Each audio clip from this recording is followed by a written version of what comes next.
সুখবর কিনা জানি না, তাও যেহেতু আমি তোমাদের সব আপডেট দিই, তো সেই জন্যই আমি ভাবলাম এই আপডেটটাও তোমাদের দিয়ে রাখা দরকার।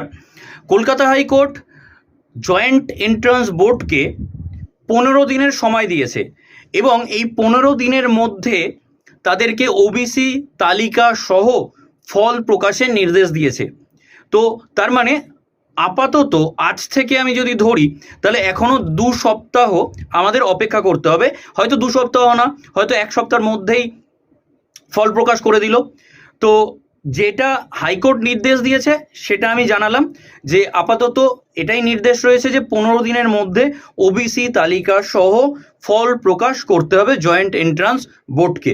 এবার দেখা যাক, হোপ ফর দ্য বেস্ট। আমিও চাই, আমরা চাই, সবাই চাই যে তাড়াতাড়ি রেজাল্ট বেরোক এবং সব কিছু প্রসিডিওর সব খুব তাড়াতাড়ি হতে থাকুক। চলো, আবার নতুন কোনো আপডেট পেলে অবশ্যই তোমাদেরকে আমি দিয়ে দিচ্ছি। Thank you.